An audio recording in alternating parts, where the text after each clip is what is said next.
Hello दोस्तों, अक्सर हम ये जानते हैं कि जैसे ही विंटर आता है पोल्यूशन की बात होना बढ़ जाती है। हर जगह पोल्यूशन के बारे में डिस्कस होता है।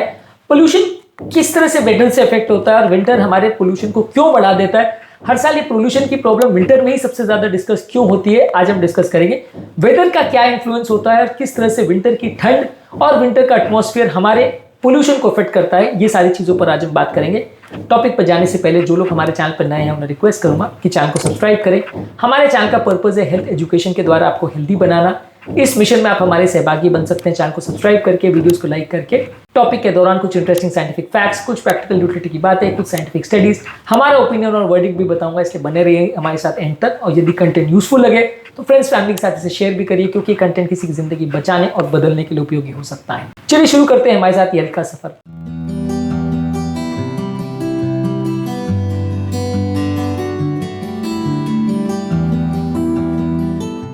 आपने क्या कभी नोटिस किया है कि हर साल ठंड में पोल्यूशन का सबसे बड़ा डिस्कशन होता है, और किस तरह से आपको लगता है विंटर इन्फ्लुएंस करता है हमारे पोल्यूशन को? कमेंट सेक्शन में लिख के हमें बताएं। बेसिकली सबसे इंपॉर्टेंट इसका जो तरीका है वो ये है कि विंटर में एटमॉस्फेयर कंपैरेटिवली ठंडा रहता है, जिसकी वजह से जो एयर है ग्राउंड लेवल की वो ऊपर राइज नहीं कर पाती। हमेशा ये माना जाता है कि गर्म हवा ऊपर राइज करती है, और अगर एयर बहुत ज्यादा ठंडी हो जाती है तो ग्राउंड लेवल की जो एयर है वो ऊपर राइज नहीं करती, जिसकी वजह से एयर का डिस्पर्शन कम हो जाता है, लोकल पोल्यूटेंट्स का कॉन्सेंट्रेशन बढ़ जाता है। चाहे वो इंडस्ट्री का धुआं हो या फैक्ट्री का धुआं हो या गाड़ियों का धुआं हो या घर का धुआं हो, वो बाहर नहीं निकल पाता है, एटमॉस्फेयर में ऊपर राइज नहीं कर पाता है, जिसकी वजह से हमारा ओवरऑल जो है विंटर में लोकल कॉन्सेंट्रेशन पार्टिकुलेट मैटर का ज्यादा बढ़ जाता है। विंटर में टेम्परेचर इन्वर्जन होता है, यानी कि ग्राउंड लेवल के ऊपर एक वार्म एयर बैठ जाती है, जिसकी वजह से ये पार्टिकुलेट मैटर एक जगह पे ट्रैप हो जाता है, सारे स्मोक्स और एमिशन ट्रैप हो जाते हैं, जिसकी वजह से पोल्यूशन ज्यादा दिखता है। इसके अलावा विंटर में हवाएं भी कंपैरेटिवली कम चलती है, विंड्स कंपैरेटिवली वीक होती है, इसकी वजह से जो पोल्यूटेंट्स का डाइल्यूशन होना चाहिए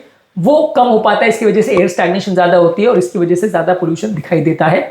विंटरों में घर में कोल ज्यादा जलाया जाता है, लकड़ियां ज्यादा जलाई जाती है आग तापने के लिए, फर्नेस और बायोमास ज्यादा जलाया जाता है, कभी कभार खुद को आग तापने के लिए भी लोग चीजें जलाते हैं, जिसकी वजह से वातावरण में सल्फर डाइऑक्साइड, नाइट्रोजन डाइऑक्साइड और पार्टिकुलेट मैटर ज्यादा निकलता है। इसकी वजह से भी विंटर में अक्सर इंडियन जैसे एरिया में जहां आग तापने का फैशन बहुत ज्यादा है, इसकी वजह से पोल्यूशन अक्सर ज्यादा बढ़ता है। इसके अलावा व्हीकल्स भी विंटर में ज्यादा चलाए जाते हैं गाड़ियों को गर्म रखने के लिए, खासकर ऐसे एरिया में जहां बर्फ पड़ती है। कई बार इंजन को चालू भी छोड़ देना पड़ता है ताकि बैटरी बंद ना हो जाए, तो ऐसे केस में भी कई बार पोल्यूशन ज्यादा होता है। और विंटर में गाड़ी को गर्म करने के लिए जब आप इंजन को ऑन करते हैं तो कुछ मिनट तक वो ज्यादा पोल्यूशन प्रोड्यूस करता है एज कंपेयर टू गर्म एनवायरनमेंट में। इसके अलावा ठंड में फॉग और मॉइस्चर होता है, जो कि पार्टिकुलर मैटर के साथ मिल जाता है और एक स्मॉग बना देता है, जिसकी वजह से पोल्यूशन ज्यादा विजिबल होता है और रेस्पिरेटरी इरिटेशन भी ज्यादा होता है। ठंड के टाइम अलग अलग एरियाज में एग्रीकल्चरल वेस्ट भी ज्यादा जलाया जाता है, जिसकी वजह से विंटर एयर अक्सर कॉम्प्रोमाइज होती है।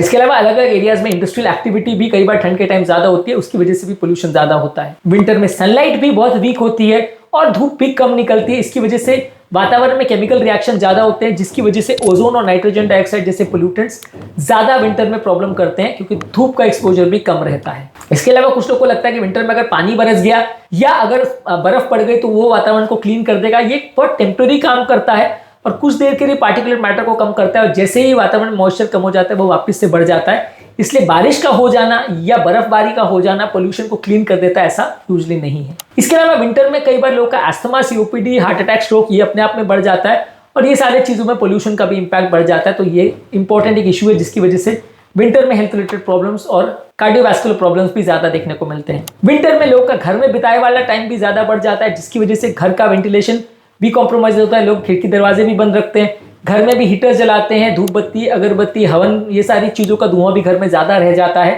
घर में कुकिंग फ्यूल्स में भी जो पार्टिकुलेट मैटर निकलता है वो भी घर की खिड़की दरवाजे बंद होने की वजह से घर पर ज्यादा ट्रैप हो जाते हैं, इससे भी पोल्यूशन ज्यादा होता है।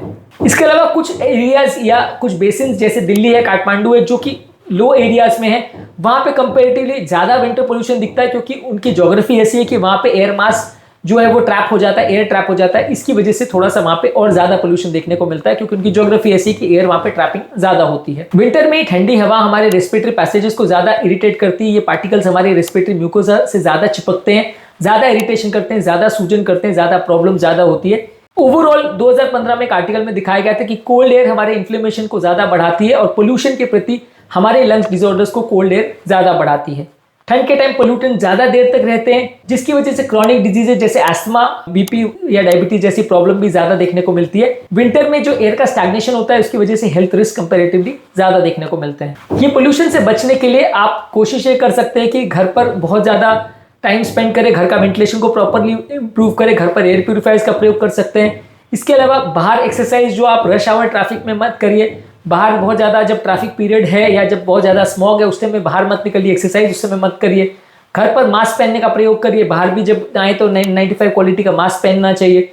इसके अलावा घर पर बहुत ज़्यादा चूल्हे, फ्यूम्स या धूप बत्ती, अगरबत्ती या मस्कीटो कॉइल्स, ये सारी चीज़ों को बहुत ज़्यादा मत जलाइए जिससे घर पर पोल्यूशन होता है। और ओवरऑल एक हेल्दी एजुकेशन का एनवायरनमेंट क्रिएट करिए, सबको एजुकेट करिए ताकि सब इस तरह के नॉर्म्स को फॉलो करें और ओवरऑल एयर क्वालिटी इंप्रूव हो। ओवरऑल इस मामले में हमारा वर्डिक्ट ये है कि एयर क्वालिटी विंटर में काफ़ी ज़्यादा कॉम्प्रोमाइज हो जाती है। हेल्थ रिलेटेड हजार्ड्स जो पोल्यूशन से होते हैं वो भी ज़्यादा देखने को मिलते हैं।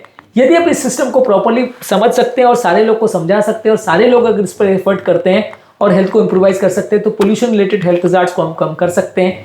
लेकिन ओवरऑल ये जानना और समझना जरूरी है कि विंटर कई तरह से हमारे वातावरण के पोल्यूशन, खासकर एयर पोल्यूशन को इफेक्ट करता है, जिसके बारे में प्रॉपर अवेयरनेस होना ज़्यादातर लोग को ज़रूरी है। नहीं तो लोग अक्सर गलतियां करते हैं, ध्यान नहीं देते और हेल्थ को बिगाड़ते हैं, खुद की भी और दूसरों की भी। उम्मीद करूंगा कि आज के टॉपिक में कुछ नई बातें जानने को मिली होगी। जो लोग हमारे चैनल पर नए हैं उन्हें रिक्वेस्ट करूंगा कि चैनल को सब्सक्राइब करें। हमारे चैनल का पर्पज है लोगों को हेल्दी बनाना और प्रॉपर हेल्थ के लिए जरूरी है प्रॉपर हेल्थ एजुकेशन। यदि कंटेंट यूजफुल लगे तो फ्रेंड्स, फैमिली के साथ इसे शेयर भी करें, क्योंकि ये कंटेंट किसी की जिंदगी बचाने और बदलने के लिए उपयोगी हो सकता है।